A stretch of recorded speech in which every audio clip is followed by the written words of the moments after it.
सो dear students, next lecture की तरफ अपन move करते हैं। इलेक्ट्रोस्टैटिक देख रहे थे अपन। तो इस लेक्चर के अंदर कुछ तो एक तो क्वेरीज़ मेरे को मिली हैं, उनको अपन सॉल्व करेंगे और उसके साथ आगे के टॉपिक्स अपन देखेंगे।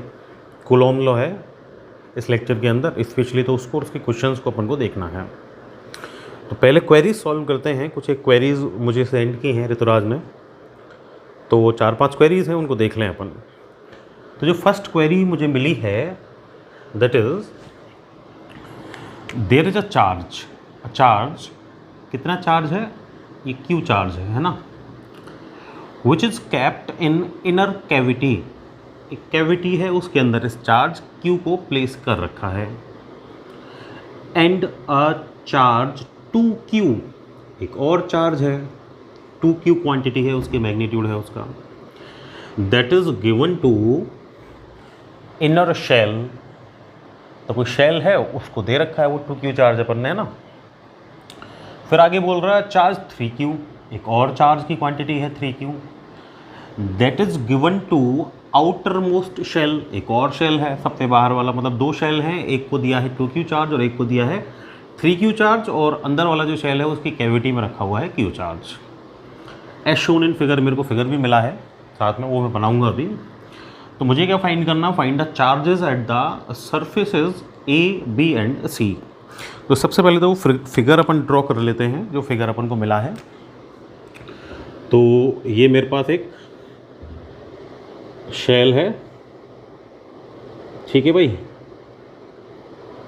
ये शेल मेरे पास है और ये शेल है ए।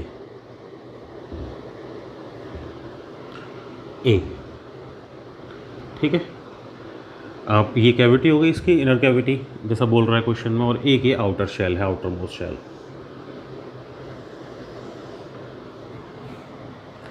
ठीक है भाई, ये आउटर मोस्ट शेल हो गया।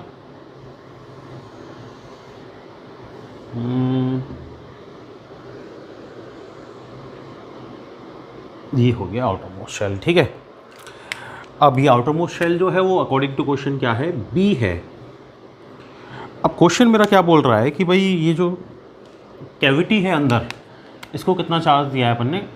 क्यू चार्ज दिया है। तो ये अंदर मैंने ये कैपिटल क्यू चार्ज प्लेस कर दिया अकॉर्डिंग टू माय क्वेश्चन। फिर आगे बोल रहा है कि भाई जो इनर शेल है उसको अपन ने दिया है 2q। तो ये इनर शेल, ये शेल, इसको अपन ने क्या दे दिया? 2q चार्ज दे दिया। ये अपना क्या हो गया? आउटर मोस्ट शेल हो गया, और इसको कितना चार्ज दिया अपन ने? 3q चार्ज दिया है। अच्छा, ये तो अपन ने इसको पहले से प्रोवाइड कर रखे हैं, ये शेल्स को और इस कैविटी को। अब पूछ मेरे से ये रहा है कि find the charges at the surfaces A, B and सी।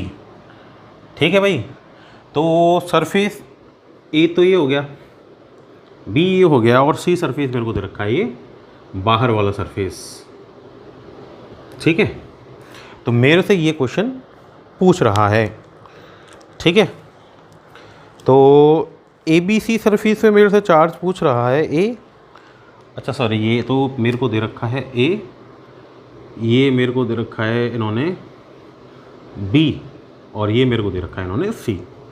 ये ए तो ये इनर जो शेल है उसका अंदर वाला पोर्शन, बी बाहर वाला पोर्शन, और सी आउटर मोस्ट शेल का बाहर वाला पोर्शन। तो ये ए बी सी, ये 3 प्लेसेस पे मेरे से क्या पूछ रहा है? चार्ज पूछ रहा है। तो देखो क्वेश्चन को देख रहे हैं आप कि भाई चार्ज तो दे रखे हैं Q, 2Q, 3Q। तो आप बोलोगे सर ये क्या क्वेश्चन हुआ कि भाई find the charges at the surfaces A B C. दे तो रखे हैं सर, ये इधर Q है, ये ए बी पे तो ये अपन ने 2Q दे रखा है, और सी पे तो है 3Q। ठीक है, तो ये तो वो चार्जेस हैं जो मैंने इसको प्रोवाइड किए। लेकिन चार्जेस जब मैंने इसको प्रोवाइड किए तो आगे भी कुछ फिनोमेना होगी, और वो फिनोमेना होगी चार्जिंग बाय इंडक्शन की। कैसे होगी? देखो भाई, ये जो शेल हैं, इन शेल्स के अंदर कुछ ना कुछ फ्री इलेक्ट्रॉन्स होंगे, ठीक है। अब फ्री इलेक्ट्रॉन्स नेगेटिव चार्ज होगा। अब मैंने क्या किया है कि मैंने तो कैविटी पे ये क्यू चार्ज प्लेस किया है, प्लस क्यू है ना, साइन नहीं दे रखा तो पॉजिटिव ही मानेंगे अपन इसको। ये प्लस क्यू चार्ज जब मैंने कैविटी पे प्लेस किया तो इसके अंदर है फ्री इलेक्ट्रॉन, किसके अंदर? ये जो इनर शेल है। अब वो जो फ्री इलेक्ट्रॉन्स हैं, नेगेटिव चार्ज है फ्री इलेक्ट्रॉन्स पर, तो वो इस प्लस क्यू चार्ज से क्या होगा, अट्रैक्ट होगा, ठीक है। और जब अट्रैक्ट होगा तो जितने भी इलेक्ट्रॉन्स इस इनर शेल के पास है ना, वो क्या करेंगे, इसके पास आना चाहेंगे due to attraction. Unlike charges attract each other and like charges repel each other, ठीक है। तो उसी की वजह से इंडक्शन की प्रोसेस होती है। तो जो फ्री इलेक्ट्रॉन्स होंगे ना, वो इस इनर शेल में जहाँ भी होंगे वहाँ से सब आके किधर आ जाएंगे, इसके सबसे पास मतलब इस शेल के इंटरनल पोर्शन पे। तो सारा इलेक्ट्रॉन यहाँ आ जाएगा, मतलब सारा नेगेटिव चार्ज इधर अंदर वाले पोर्शन पे कलेक्ट हो जाएगा, ठीक है। अब ये प्लस क्यू था, तो equal and opposite charge induce होगा, तो प्लस क्यू तो इधर क्या आ जाएगा, ये माइनस क्यू चार्ज इंड्यूस हो जाएगा, ठीक है। जब इनर पोर्शन पर माइनस क्यू चार्ज इंड्यूस हो गया तो क्या होगा भाई, वहाँ तो इलेक्ट्रॉन कलेक्ट हुए हैं, तो जो पॉजिटिव चार्ज है वो कैविटी के अंदर जो पहले से प्लस क्यू रखा है उससे रिपेल होगा, और वो पॉजिटिव चार्ज कहाँ पहुँच जाएगा, वो पहुँच जाएगा इस शेल के आउटर पार्ट पे। तो इधर कलेक्ट हो जाएगा क्या, ये पॉजिटिव चार्ज, ठीक है। तो ये चार्ज इंड्यूस हो गया, चार्ज का एक तरीके से सेपरेशन हो गया, नेगेटिव अंदर जब पहुंच गया, पॉजिटिव बाहर पहुंच गया। क्यों पहुंच गया, due to attraction and repulsion of charge placed at cavity. अब ये इधर माइनस क्यू, जितना इधर नेगेटिव उतना इधर पॉजिटिव इंड्यूस होगा, तो इधर क्या हो जाएगा, प्लस क्यू। तो क्या हुआ भाई कि ए जो सरफेस है अंदर वाली सरफेस, उस पर तो कितना चार्ज आ गया, उस पर तो ये चार्ज आ गया, कितना है ये, माइनस का क्यू, किससे आया, इंडक्शन से। तो ए जो सरफेस है उस पर कितना आ गया, माइनस क्यू। बी जो सरफेस है उसको 2Q तो पहले से अपन ने दे रखा था, Q उसके ऊपर इंड्यूस हो गया। सो बी के ऊपर जो चार्ज आएगा वी सरफेस पे 2Q पहले से प्रेजेंट है, Q इंड्यूस हुआ, so the total charge is 3Q। इसका मतलब ये हो गया कि बी जो है, बी वाला जो सरफेस है उसके पास अब कितना चार्ज होगा, 3Q चार्ज प्रेजेंट होगा, ठीक है। अब ये भी पॉजिटिव है भाई, ये पॉजिटिव था, ये पॉजिटिव इंड्यूस हुआ तो टोटल पॉजिटिव। अब जब इसके पास पॉजिटिव आ गया तो देखो फ्री इलेक्ट्रॉन्स तो इस आउटर वाले शेल के पास भी होंगे ना। जब आउटर वाले शेल के पास फ्री इलेक्ट्रॉन्स होंगे तो वो फ्री इलेक्ट्रॉन्स नेगेटिव चार्ज, तो वो इस 3Q से अट्रैक्ट होंगे जो इधर कलेक्ट हुआ है। इससे अगर वो अट्रैक्ट होंगे तो जो आउटर शेल है उसके इलेक्ट्रॉन्स भी ड्यू टू अट्रैक्शन इधर अंदर की साइड क्या हो जाएंगे, ये कलेक्ट हो जाएंगे, ठीक है भाई, हो गए कलेक्ट। इक्वल एंड अपोजिट, इधर प्लस 3Q, इधर क्या आ जाएगा, माइनस का 3Q ड्यू टू इंडक्शन। इधर माइनस 3Q आया क्योंकि सारे नेगेटिव चार्ज इधर कलेक्ट हो गए, तो नेगेटिव इधर कलेक्ट हो गए due to attraction of this plus 3Q। तो जो पॉजिटिव है वो कहाँ चला जाएगा, वो आउटर मोस्ट शेल पे चला जाएगा। तो इधर माइनस 3Q, सारे नेगेटिव इधर कलेक्ट हुए तो सारे पॉजिटिव किधर आ जाएंगे, ये आउटर शेल पे, ठीक है भाई। तो ये आउटर पोर्शन पे आ गए, कितना आया, अंदर माइनस 3Q, तो बाहर भी equal and opposite plus 3Q। Plus 3Q तो इंड्यूस हुआ पॉजिटिव चार्ज के कलेक्शन से, 3Q पहले से गिवन था, पहले से उसके पास था, तो कितना चार्ज हो गया, C के ऊपर 3Q था पहले से, इंड्यूस हुआ प्लस 3Q, तो C के ऊपर चार्ज कितना आ जाएगा, 6Q चार्ज आ जाएगा। तो बाय इंडक्शन A पर तो आया माइनस Q, सरफेस पर B सरफेस पर आया प्लस का 3Q, और C सरफेस के ऊपर आया प्लस का 6Q। तो चार्जिंग बाय इंडक्शन का ये क्वेश्चन था, ठीक है, क्लियर। नेक्स्ट क्वेरी की साइड मूव करें। तो नेक्स्ट क्वेरी मेरी क्या है, तो मेरी जो नेक्स्ट क्वेरी है, व्हाई डज दिस अकर्स।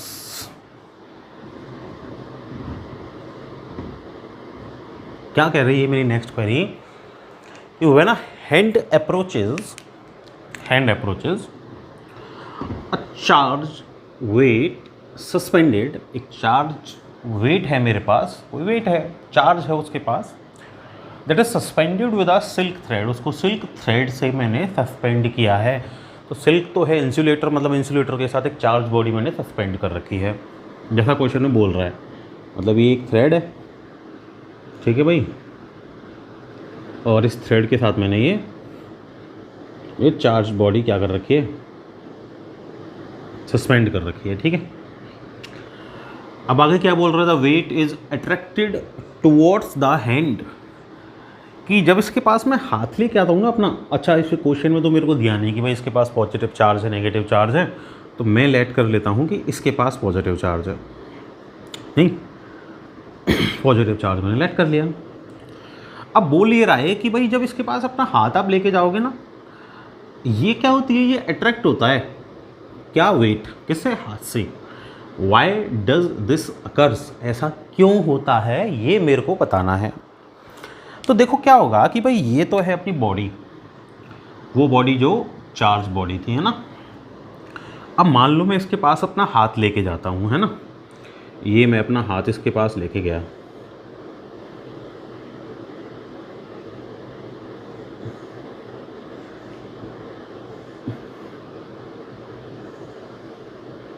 मान लो मैं अपना हाथ इसके पास लेके गया, ठीक है।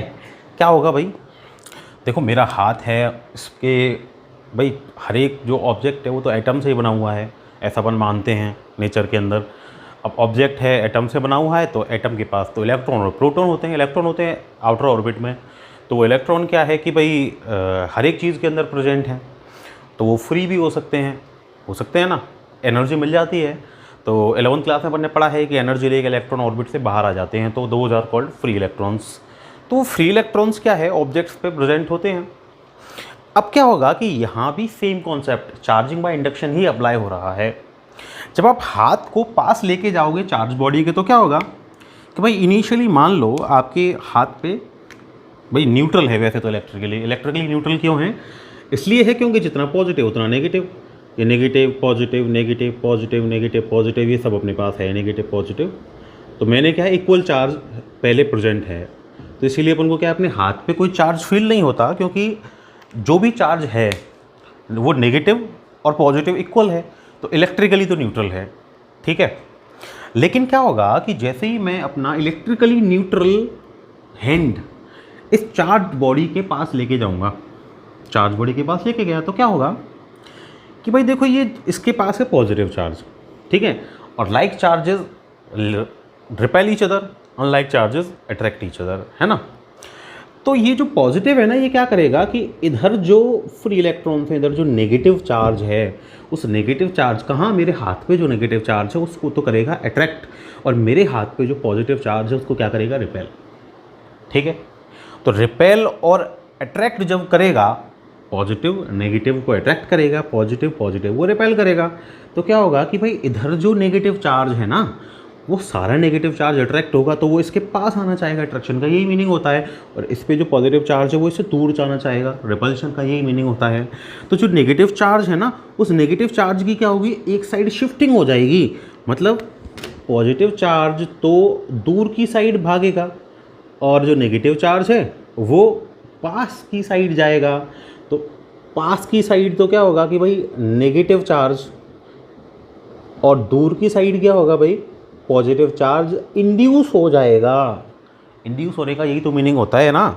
इंड्यूस होने का क्या मीनिंग है कि भाई वो सेपरेशन हो गया चार्जेस का, है ना, नेगेटिव एक साइड कलेक्ट हो गया, पॉजिटिव एक साइड कलेक्ट हो गया।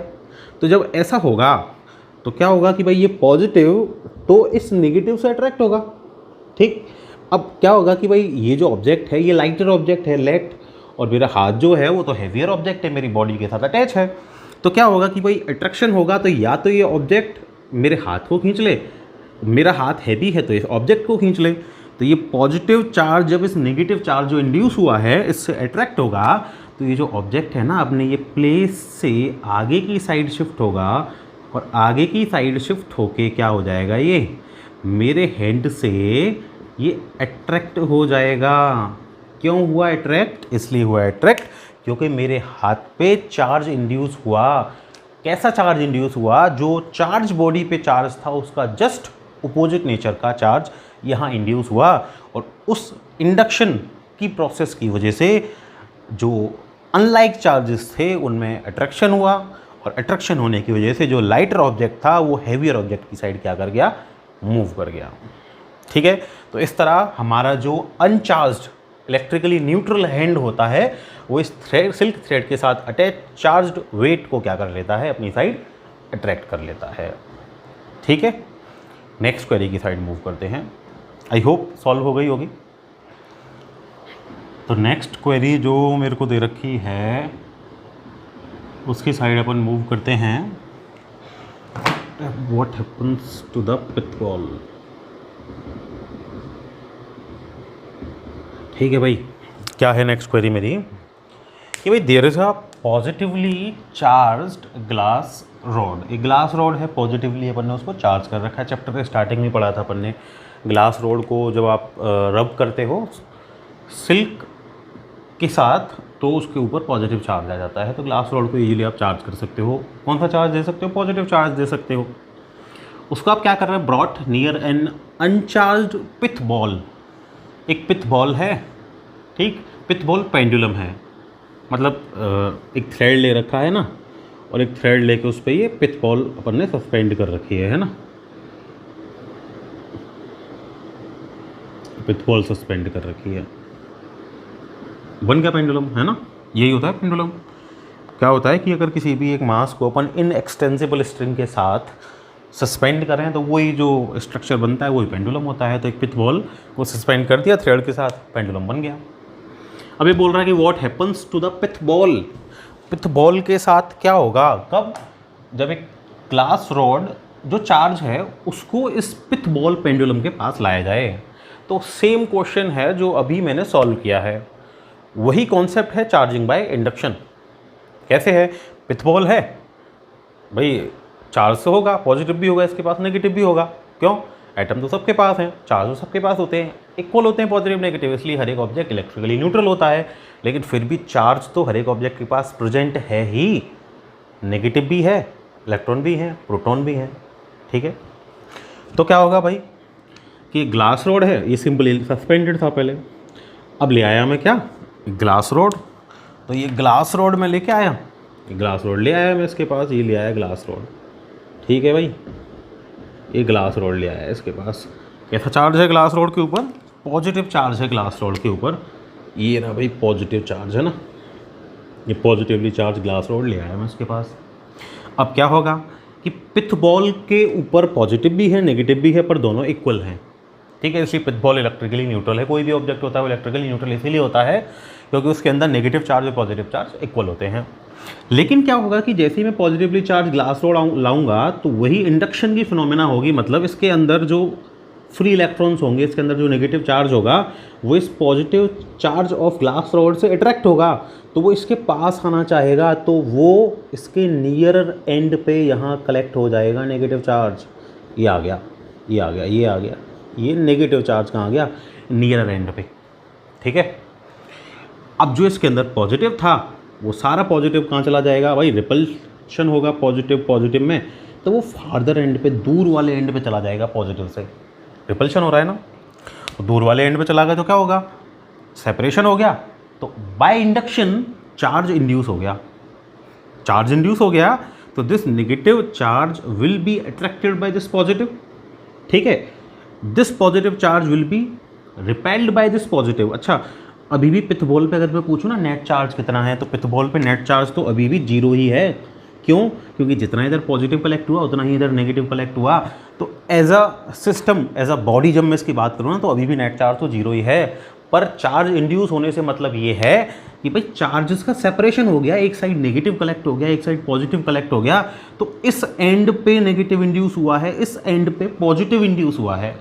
ठीक है, तो ये नेगेटिव तो अट्रैक्ट होगा, तो अट्रैक्ट होगा तो भाई अपनी जो पिथ बॉल है ना वो इधर से मूव करेगी। अब ग्लास रॉड को तो अपन ने हाथ में पकड़ रखा है, ठीक है, तो वो तो मूव करेगी नहीं, तो पिथ बॉल मूव करेगी। पिथ बॉल मूव करके ड्यू टू अट्रैक्शन आगे की साइड आ जाएगी। तो ये जो नेगेटिव चार्ज था इसके ऊपर, ये नेगेटिव चार्ज इस ग्लास रॉड के पॉजिटिव पे अट्रैक्ट हुआ है और इसके इधर पास आ जाएगा। सॉरी, नेगेटिव चार्ज है ना, नेगेटिव चार्ज हाँ, नेगेटिव चार्ज इस पॉजिटिव से अट्रैक्ट हुआ है, तो जो पिथ बॉल है वो मूव करके किधर की साइड आ जाएगी, ग्लास रॉड की साइड आ जाएगी। मतलब अपना जो पहला वाला स्टेबल पोजीशन थी उससे क्या हो जाएगी, डिस्प्लेस हो जाएगी। ठीक है, तो वही फिनोमेना चार्जिंग बाय इंडक्शन। ठीक है, तो भाई मेरी ये फोर्थ क्वेरी है। इस फोर्थ क्वेरी को अपन देखते हैं, ड्यूरिंग मोशन वाई। तो क्या कह रही है मेरी फोर्थ क्वेरी? मेरी फोर्थ क्वेरी ये कह रही है मेरे से कि भाई एक व्हीकल है, ठीक है, ये है एक व्हीकल, तो वो क्या कर रहा है, वो that is carrying inflammable material. ऐसा मटेरियल जा रहा है उस व्हीकल में जो इनफ्लेमेबल है, आग लग सकती है उसके अंदर इजीली। पेट्रोल जा रहा है, डीजल जा रहा है, पेट्रोलियम गैस जा रही होगी, कुछ भी जा रहा होगा। अब क्या है कि ये बोल रहा है कि वो जो व्हीकल होते हैं ना जिनके अंदर इनफ्लेमेबल मटेरियल जाते हैं, those usually have metallic ropes touching the ground during motion. Why? समझे क्वेश्चन? कि भाई वो व्हीकल जिसके अंदर इनफ्लेमेबल मटेरियल जाता है, उस व्हीकल के अंदर जब वो मोशन करता है ना, तो क्या उसके अंदर एक मेटेलिक रोप अपन लगाते हैं जो ग्राउंड को टच कर रही हो। ऐसा क्यों करते हैं अपन? ये मेरे से इस क्वेरी में, इस क्वेश्चन में पूछ रहा है। ठीक है, तो भैया मेरे पास क्या एक व्हीकल है, ये रहा मेरा व्हीकल, मेरा ट्रक है ये, इसके अंदर क्या जाता है, इनफ्लेमेबल मटेरियल जाता है। ठीक है, तो ये इनफ्लेमेबल मटेरियल जब इसके अंदर जाता है तो मेटेलिक रोप अपन सस्पेंड कर देते हैं, ऐसा बोल रहा है वो। ठीक है ना, ये भाई ये पेट्रोल का ये टैंकर जा रहा है ये। ठीक, अब क्या है, ये हिंदुस्तान पेट्रोलियम का है। ठीक है, ये ड्राइवर इसको चला रहा है विंडो से। ठीक है, अब क्या हो रहा है कि जब ये मूव कर रहा है ना, ऐसे बोल रहा है मूव कर रहा है, तो क्या है, अपन यहाँ से एक ये मेटल की चैन इस पर सस्पेंड कर देंगे। ये अपना रोड है, रोड पे जा रहा है ये, तो ये रोड को टच करेगी ये मेटल की जो चेन है, ये मेटल की रोप जो है, ये क्यों हो रहा है ऐसा, ऐसे मेरे से इस क्वेरी में पूछ रहा है। तो देखो क्या होगा कि भाई ये जो है ना, ये व्हीकल जो है, ये मेटल की बॉडी है ना, मूव कर रहा है, मूव कर रहा है, स्पीड होगी कुछ ना कुछ इसकी 80, 90, 100, 60, 70 कुछ भी होगी। तो मूव करेगा तो क्या है भाई कि आसपास है एयर।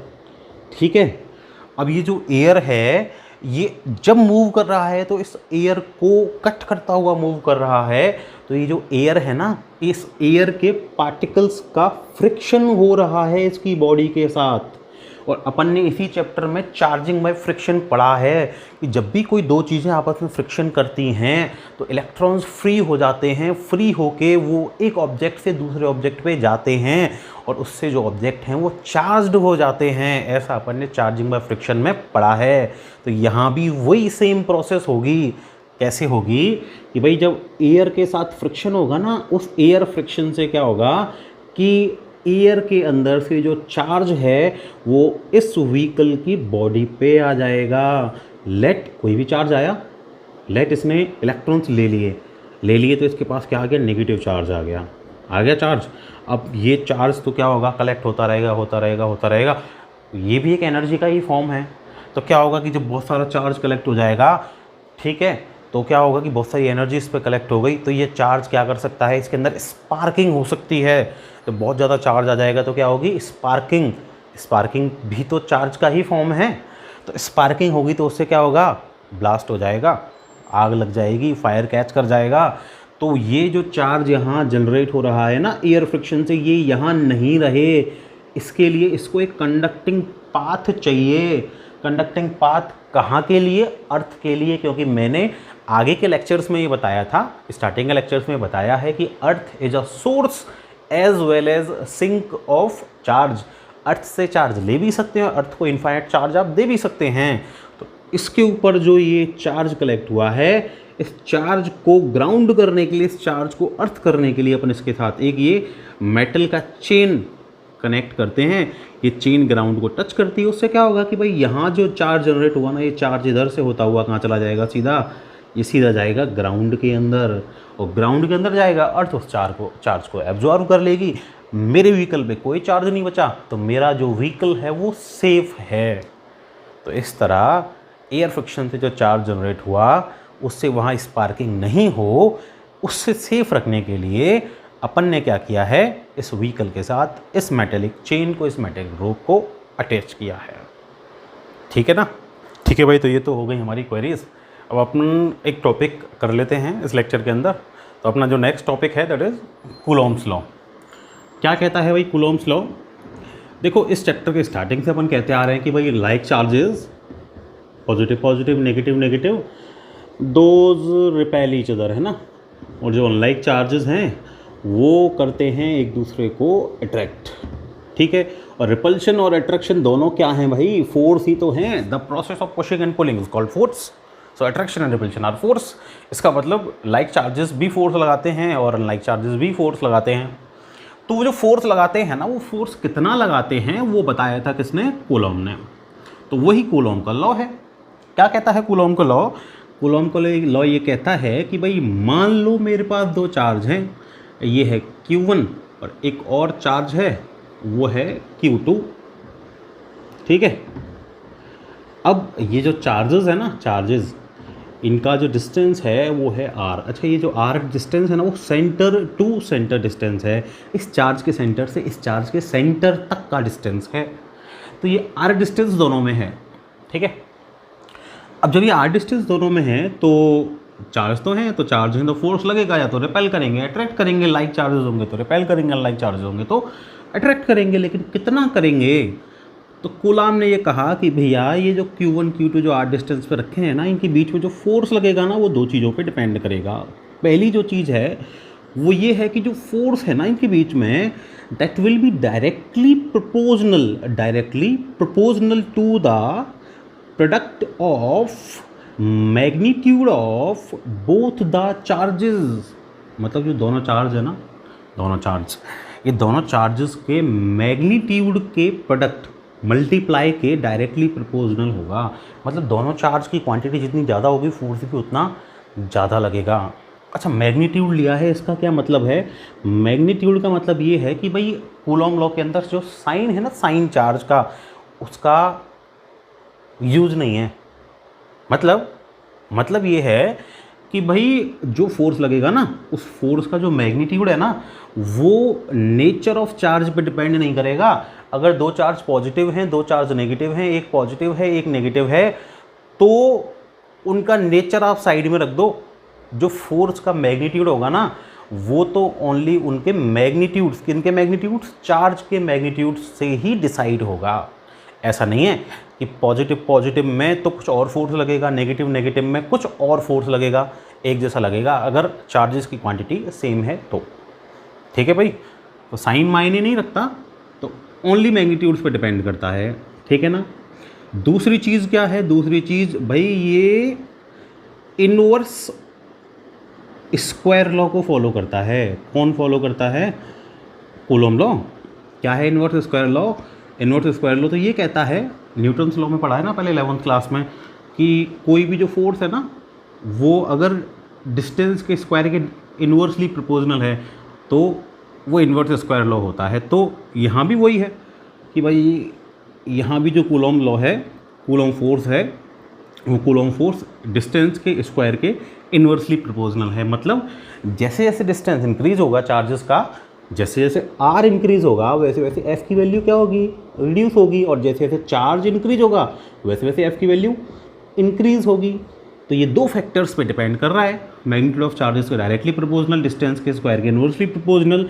तो जो फोर्स है F, that is directly proportional to Q1 Q2 and inversely proportional to r square. Proportionality sign remove करें तो एक प्रोपोर्शनलिटी कांस्टेंट आ जाएगा। तो that proportionality constant is k। तो ये k क्या है? This k is proportionality constant which is called what? Electrostatic force. भाई इलेक्ट्रोस्टैटिक फोर्स ही है ना, स्टैटिक चार्ज के अंदर लग रहा है, तो this is called electrostatic force constant k। Constant, क्या बोलते हैं इसको, इलेक्ट्रोस्टैटिक फोर्स कांस्टेंट।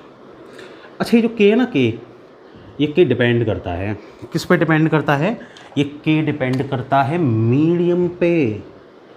मतलब अगर मीडियम चेंज हो जाएगा ना तो इस के की वैल्यू जो है ना वो चेंज हो जाएगी। तो जब मीडियम के साथ के चेंज हो जाएगा और के चेंज हो जाएगा तो एफ चेंज हो जाएगा। इसका मतलब ये हो गया कि कोई भी दो चार्जेस के बीच में लगने वाला जो फोर्स है वो मीडियम पे डिपेंड करता है। मतलब अगर दो चार्जेस के बीच में एयर है तो फोर्स की क्वांटिटी कुछ और होगी। बीच में मान लो ग्लास रख दूं तो फोर्स की क्वांटिटी चेंज हो जाएगी। इन दोनों चार्जेस के बीच में अगर मेटल का पीस रख दूं तो फोर्स की क्वांटिटी वापस से चेंज हो जाएगी। मतलब अगर मीडियम चेंज होगा तो फोर्स भी क्या हो जाएगा, चेंज हो जाएगा। लेकिन अगर मैं मान रहा हूं कि भाई मैंने दोनों के बीच में क्या रखा है, या तो फ्री स्पेस वैक्यूम, ठीक है, या नॉर्मल एयर रखी है, तो फिर के की वैल्यू क्या होती है।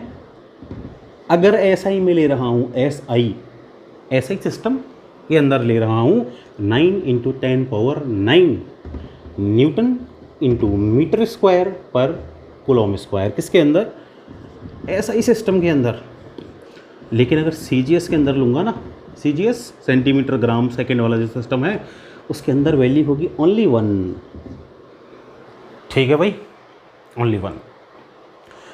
अच्छा ये जो के है ना, के, ये तो मीडियम के साथ चेंज होता है, तो फिर इस के में ऐसा क्या है जो ये के को, इस के की वैल्यू में ऐसा क्या है जो के को मीडियम के साथ चेंज कर देता है। के की जो फॉर्मूला की फॉर्म में वैल्यू होती है, के का जो फॉर्मूला होता है दैट इज 1/4πε0। ये कब, जब अपने जो चार्जेस है ना वो वैक्यूम में या फिर फ्री स्पेस में रखे हों। तो ε0 नहीं पता मुझे क्या है, बताएंगे अभी आगे डिस्कस करेंगे। ऐसे ही इस के का फॉर्मूला होता है 1/4πε। क्या है ये, एप्सिलॉन। कब, जब अपन ने किसी मीडियम में अपने चार्जेस को रख दिया।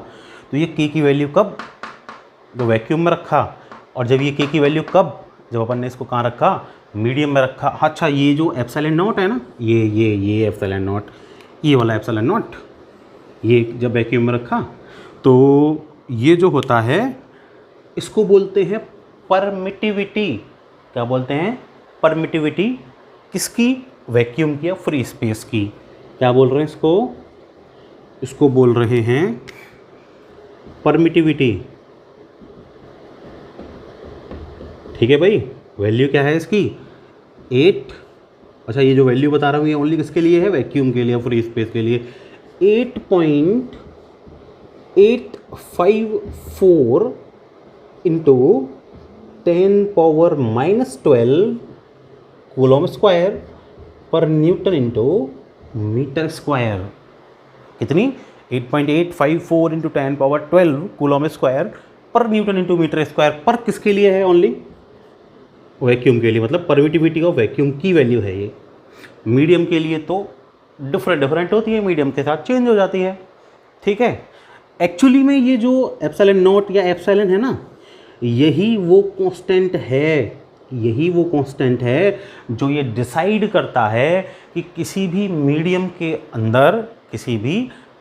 के अंदर फोर्स की जो वैल्यू है बिटवीन टू चार्जेस वो क्या होगी। तो उस वैल्यू ऑफ फोर्स को किसी भी मीडियम में डिसाइड करने वाला constant that is called permittivity. Vacuum का है तो परमिटिविटी ऑफ वैक्यूम, मीडियम का है तो परमिटिविटी ऑफ मीडियम। सो ये जो एप्सिलॉन है ना, ये क्या है, ये भी परमिटिविटी है ना भाई। और किसकी है ये, किसी भी मीडियम की, जो मीडियम आपने रखा उसकी है। ठीक है, आगे डिस्कस करेंगे क्या है इसकी डेफिनेशन। दो टाइप में, एब्सोल्यूट एंड रिलेटिव परमिटिविटी। ठीक है, वो नेक्स्ट लेक्चर में देखेंगे। अब ये जो कूलॉम लॉ के बारे में अपन बात कर रहे हैं, अभी तो इसी के बारे में बात कर लें। तो देखो कूलॉम लॉ जो है ना, इसको अप्लाई करते टाइम कुछ चीज़ें भी अपन को ध्यान रखनी पड़ती हैं। पहली और इम्पॉर्टेंट चीज़, अपना कूलॉम लॉ अप्लाई होता है ओनली किसके लिए, पॉइंट चार्ज के लिए। मतलब ये चार्ज पॉइंट साइज का, ये चार्ज मतलब चार्ज बॉडी, ये भी पॉइंट साइज की, तो इनके बीच में डायरेक्टली अपन ये फॉर्मूला लगा सकते हैं। अच्छा, इस फॉर्मूले में मैं चेंज कर देता हूँ। कैसे चेंज कर देता हूँ कि भाई के की वैल्यू भी तो पुट हो जाएगी ना यहाँ पे, तो के की वैल्यू पुट हो जाएगी, तो भाई वैक्यूम के लिए एफ नॉट से रिप्रेजेंट कर दूँ तो ये हो जाएगा 1/4 पाई एप्सिलॉन नॉट, और Q1 Q2 and upon R square, ये हो जाएगी ना फोर्स की वैल्यू, किसके लिए, वैक्यूम के लिए या फ्री स्पेस के लिए।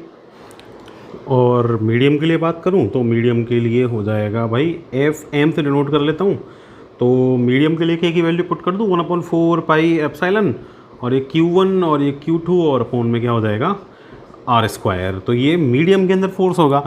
तो भाई क्या है कि पॉइंट चार्जेस के लिए मेरा कूलॉम लॉ अप्लाई हो रहा है, तो ये जो Q1 Q2 है ना, चाहे वो मीडियम में रखें चाहे वो वैक्यूम में रखें, ये क्या होंगे, पॉइंट चार्ज होंगे, तो अपन ये कूलॉम का लॉ ये अप्लाई करेंगे। अच्छा, अगर चार्ज जो हैं वो किसी भी ऑब्जेक्ट को अपन ने दिए हैं, उस ऑब्जेक्ट पे डिस्ट्रीब्यूटेड हैं सिमेट्रिकली, तो उसके लिए फिर अपन इसका मॉडिफाइड वर्जन है वो यूज़ करेंगे, वो अपन आगे के चैप्टर में देखेंगे। ठीक है, तो अभी तो अपन को ये समझ में आया कि पॉइंट चार्ज के लिए अपन को ये अप्लाई करना है। दूसरा, इसकी एक प्रॉपर्टी है कि भाई ये जो कूलॉम लॉ है ना, ये सेंट्रल फोर्स है। सेंट्रल फोर्स क्या होते हैं भाई, सेंट्रल फोर्स वो फोर्स जो सेंटर से लगते हैं, इसीलिए अपन ने जो आर लिया था ना, आर, ये सेंटर टू सेंटर डिस्टेंस लिया था, तो सेंट्रल फोर्स है तो सेंटर से लगेगा, तो ये R distance centre to centre, जो चार्ज बॉडी है ना, और चार्ज बॉडी के सेंटर से दूसरी चार्ज बॉडी के सेंटर तक का ये डिस्टेंस आर होगा। अब जो सेंट्रल फोर्स होता है वो सेंट्रल होने के साथ साथ वो जनरली कंजर्वेटिव फोर्स भी होता है। कंजर्वेटिव फोर्स क्या है भाई, 11th क्लास में 2 टाइप के फोर्स पढ़े थे, एक तो कंजर्वेटिव फोर्स, एक non conservative force. Conservative force क्या होता था, कंजर्वेटिव फोर्स वो फोर्स होता था जिस फोर्स के लिए वर्क डन उसके पाथ पर डिपेंड नहीं करता था। एग्जाम्पल ले लूँ एक, जैसे मेरे पास एक ये पॉजिटिव चार्ज, एक ये दूसरा पॉजिटिव चार्ज, ये पॉजिटिव चार्ज से ये पॉजिटिव चार्ज रिपेल होगा, दोनों एक दूसरे को रिपेल करेंगे। तो मान लो ये जो दूसरा वाला पॉजिटिव चार्ज है इसको मैं यहाँ से पुश कर रहा हूँ, धक्का मार रहा हूँ, धक्का मार के इसको इसके पास ले जाऊँ, तो अपने आप तो जाएगा नहीं, क्यों नहीं जाएगा, रिपेल करेंगे बाय नेचर। तो मेरे को इसको अगर इसके पास ले जाना ना, धक्का मारना पड़ेगा, वर्क करना पड़ेगा। वर्क जब मैं करूँगा इस चार्ज को यहाँ से इसके पास यहाँ लाने के लिए, तो मैं चाहे ऐसे इसको सीधा ले आऊँ इसको, या फिर ऐसे पकड़ के इधर से घुमा के इधर से इधर लाऊं, या फिर इसको घुमा के यहाँ से पकड़ के यहाँ से इस पाथ से लेके आऊँ, तो किसी भी पाथ से मैं इस चार्ज 2 को इस चार्ज 1 के पास लेके जाऊँ, हर बार मेरा जो वर्क डन होगा वो सिस्टम के लिए कैसा होगा, सेम होगा। किसी भी पाथ से मैं ले जाऊँ, वर्क डन हमेशा कैसा होगा, सेम होगा। इसीलिए जो फोर्स है ये कैसा है, कंजर्वेटिव फोर्स है। तो these are some properties of Coulomb's law और इलेक्ट्रोस्टैटिक फोर्स बिटवीन 2 चार्जेस। अब नेक्स्ट लेक्चर अपन देखेंगे, उसके अंदर एक तो कुछ न्यूमेरिकल्स अपन देखेंगे कूलॉम्स लॉ के, इंपॉर्टेंट हैं, और साथ में परमिटिविटी की एक छोटी सी डेफिनेशन अपन देखेंगे।